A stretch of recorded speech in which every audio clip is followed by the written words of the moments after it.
Lorsque les hommes eurent commencé à se multiplier sur la face de la terre, et que les filles leur furent nées, les fils de Dieu virent que les filles des hommes étaient belles, et ils en prirent pour femmes parmi toutes celles qu'ils choisirent. Alors l'Éternel dit, Mon esprit ne restera pas toujours dans l'homme, car l'homme n'est que chair, et ses jours seront de 120 ans.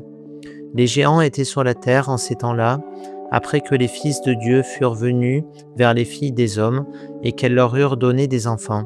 Ce sont ces héros qui furent fameux dans l'Antiquité. L'Éternel vit que la méchanceté des hommes était grande sur la terre, et que toutes leurs pensées de leur cœur se portaient chaque jour uniquement vers le mal. L'Éternel se repentit d'avoir fait l'homme sur la terre, et il fut affligé en son cœur. Et l'Éternel dit, J'exterminerai de la face de la terre l'homme que j'ai créé, depuis l'homme jusqu'au bétail, aux reptiles et aux oiseaux du ciel, car je me repens de les avoir faits. Mais Noé trouva grâce aux yeux de l'Éternel. Voici la postérité de Noé. Noé était un homme juste et intègre dans son temps. Noé marchait avec Dieu. Noé engendra 3 fils, Shem, Cham et Japheth. La terre était corrompue devant Dieu. La terre était pleine de violence.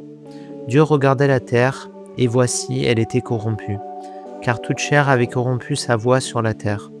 Alors Dieu dit à Noé, La fin de toute chair est arrêtée par devers moi, car ils ont rempli la terre de violence. Voici, je vais les détruire avec la terre. Fais-toi une arche de bois de gopher, tu disposeras cette arche en cellules, et tu l'enduiras de poids en dedans et en dehors. Voici comment tu la feras. L'arche aura 300 coudées de longueur, 50 coudées de largeur et 30 coudées de hauteur. Tu feras à l'arche une fenêtre que tu réduiras à 1 coudée de haut.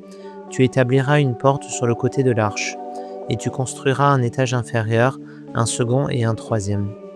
Et moi je vais faire venir le déluge d'eau sur la terre, pour détruire toute chair ayant souffle de vie sous le ciel. Tout ce qui est sur la terre périra. Mais j'établis mon alliance avec toi. Tu entreras dans l'arche, toi et tes fils, ta femme et les femmes de tes fils avec toi.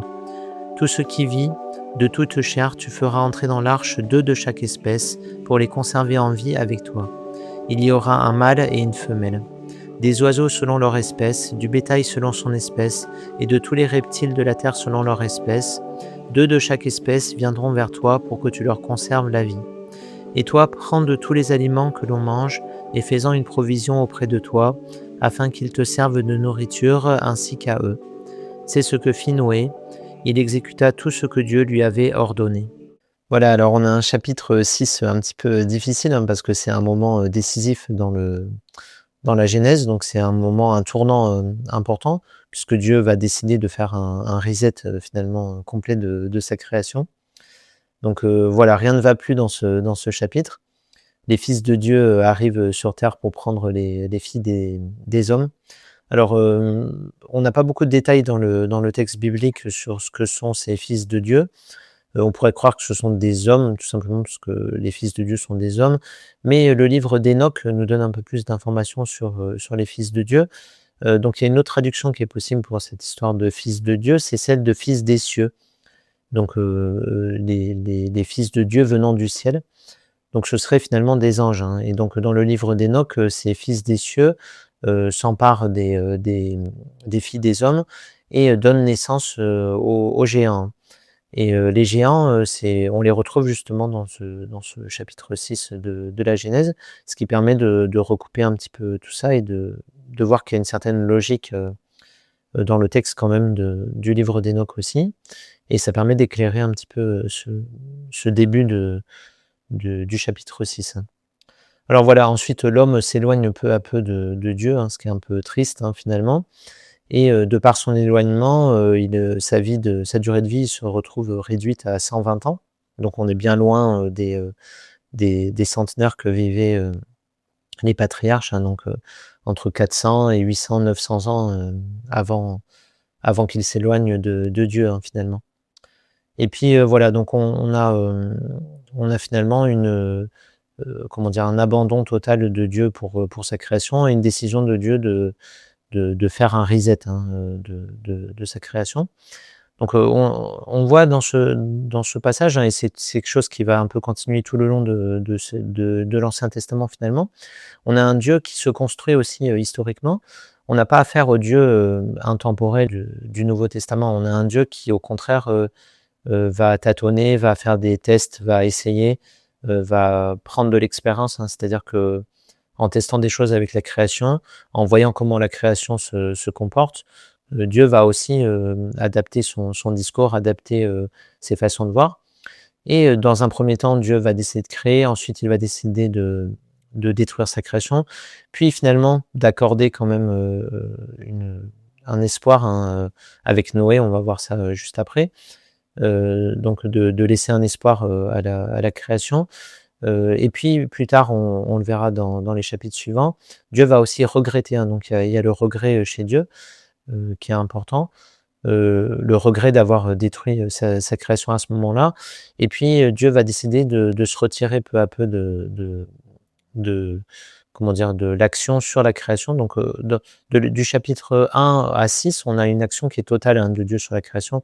Il peut décider d'agencer les choses un peu comme il le souhaite. Mais, Dieu décide ensuite, de laisser de plus en plus, de liberté à l'homme et finalement de ne plus s'immiscer dans ses affaires. Alors, ça va apporter certaines critiques, hein. Il y a des gens qui vont, se dire: «Voilà, votre Dieu, qu'est-ce qu'il fait? Pourquoi il y a des enfants qui meurent? Pourquoi il y a la guerre?» et cetera. C'est le pendant finalement du libre arbitre que donne Dieu, à l'homme, hein. Et donc, voilà, Dieu répond finalement à l'homme: «C'est à toi de voir, c'est maintenant, s'il y a la guerre, si les enfants meurent, c'est aussi toi qui en portes, la responsabilité», hein.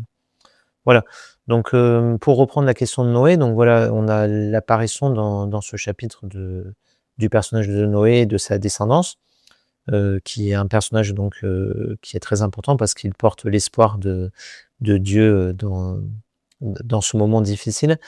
Donc Noé qui vient de la génération de Seth, hein, qui lui-même est une sorte d'espoir, de remplacement de Abel, alors que Abel avait été tué par, Caïn. Ève décide, plus ou moins d'avoir un troisième fils qui remplacerait, Abel, donc Seth. Et donc les descendants de Seth, dont Noé, sont une sorte de et Enoch aussi dans la même descendance, heu, sont des personnages qui marcheront avec Dieu, comme dit le texte, et donc qui redonneront espoir à Dieu et qui l'empêcheront finalement de tout détruire, hein, qui lui redonneront quelque espoir en l'homme. Voilà. Et donc on a quelques détails un petit peu techniques, hein, sur la construction de l'arche qui sont intéressantes. Donc déjà, Dieu explique à Noé comment rendre son arche, étanche, hein. Donc on a des techniques, qui sont apprises, à l'homme par Dieu directement. Des détails un peu sur les dimensions, donc 150 coudées, de longueur, 30 coudées de largeur, 15 coudées de hauteur, si je me souviens bien. Donc c'est des dimensions, qui sont intéressantes parce qu'elles vont être reprises, dans l'Ancien Testament par rapport à la construction du temple de Jérusalem, hein, par, Salomon, ensuite, hein. On retrouve un peu les mêmes, ordres de grandeur. Et on voit que ça participe de cette idée que l'arche serait une espèce de sanctuaire, hein, finalement de protection, de l'homme, et des animaux, donc des hommes, et des animaux sélectionnés, par Dieu. Donc cette idée de sanctuaire, hein, finalement.